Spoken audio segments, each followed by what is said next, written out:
ഒരാകെ പറയാൻ ശ്രമിച്ച കാര്യം ഇപ്പോൾ അവരെ തിരിഞ്ഞു കുത്തുന്നുണ്ട്. ആ കാര്യം ശബരിമലയാണ്.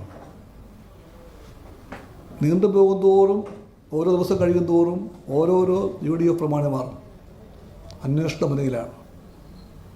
ഈ അന്വേഷണം അതിൻ്റെ സ്വാഭാവിക വഴിക്ക് മുന്നോട്ട് പോയാൽ SITയുടെ അടുത്ത ഘട്ടം അന്വേഷണം വരുമ്പോൾ ആരൊക്കെ UDFൽ നിന്ന് ഇനിയും അന്വേഷണത്തിലേക്ക് എത്തുമെന്ന് നമുക്ക് ആർക്കും അറിയില്ല.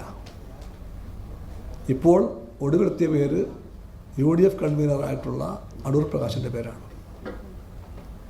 ആ പേരിൻ്റെ കൂടെ ശബരിമല അടങ്ങുന്ന ജില്ലയാണ്, പാർലമെൻ്ററി മണ്ഡലമാണ് പത്തനംതിട്ട. അവിടുത്തെ MPയുടെ പേരും ആൾക്കാർ പതുക്കെ പറയുന്നു. വേറൊരു വലിയ സാമ്പത്തിക ഇടപാടിൻ്റെ ഒരു ഭാഗത്ത് വാർത്തകൾ പറയുന്നത് തന്ത്രിക്കും ഒരു ബന്ധമുണ്ടെന്നാണ്. തന്ത്രി മുഖേന ശബരിമല വരെ നീളുന്ന ആ ഒരു സമ്പർക്കത്തിൻ്റെ പട്ടികയിൽ ഒരു തലയ്ക്കൽ നമ്മൾ കോൺഗ്രസ് നേതാവായ ആന്റോണിയെയും കാണുന്നു. ഇതെല്ലാം പലതും പറയുന്നുണ്ട്. LDFന് വേണ്ടി വീണ്ടും ആവർത്തിച്ച് പറയുന്നു, ശബരിമലയിലെ ഈ വിഷയത്തിൽ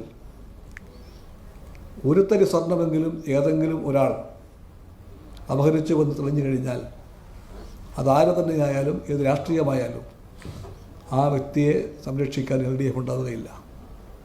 LDF അവരെ നേരിടും. അങ്ങനെ പറയാനുള്ള രാഷ്ട്രീയ ആഴ്ചവും UDFിനില്ല, കോൺഗ്രസിനില്ല. അതുകൊണ്ട് കോൺഗ്രസ് നേതാക്കന്മാർ പരക്കം പായേണ്ടി വരും. അവർ പലപ്പോഴും ഇതുപോലുള്ള വിഷയമത്തിന് വേണ്ടിയുള്ള വിഷയം തിരയേണ്ടി വരും. അവർക്ക് വേണ്ടിയുള്ള ആശയങ്ങൾ പറയാൻ വേണ്ടി മിക്കവാറും അവർ എല്ലാ ദിവസവും രാത്രിയിലും പകലും കനകോലുവിൻ്റെ വാതിൽക്കൽ മുട്ടുന്നുണ്ടാക്കും. കനകോല് പറഞ്ഞാൽ അവർ വർത്തമാനം പറയും. എങ്ങനെ വേണമെന്ന് കനകോല് പറയുമെന്ന് അവർ പ്രഖ്യാപിച്ചേക്കാം. പ്രഖ്യാപിച്ചില്ലെങ്കിലും നമുക്കറിയാം അതാണ് അവരുടെ ഇപ്പോഴത്തെ വഴി. അതുകൊണ്ട് അശേഷം ആശങ്ക LDFനില്ല. എന്തെല്ലാം രാഷ്ട്രീയ പ്രചാരബലയുമായിട്ട് UDF വന്നാലും, എത്ര നദികെട്ട ബന്ധം BJPയുമായി ഉണ്ടാക്കിയാലും അതിനെല്ലാം അതിജീവിച്ചുകൊണ്ട് ജനങ്ങൾ LDF വിജയിപ്പിക്കുമെന്നും മൂന്നാം ഊഴം സുനിശ്ചിതമാണെന്ന അനുഭവമാണ് ഞങ്ങൾക്കുണ്ടായത്. അത് ജനങ്ങളുടെ മനസ്സിൽ നിന്ന് ഞങ്ങൾ മനസ്സിലാക്കിയ കാര്യമാണ്. അവരുടെ മുഖങ്ങളും കണ്ണും സാന്നിധ്യവും പങ്കാളിത്തവും എല്ലാം ആ കാര്യം അറിയിച്ചിട്ടുണ്ട്. ഈ ജാഥയുടെ അനുഭവങ്ങൾ ചുരുക്കത്തിൽ അതാണ്.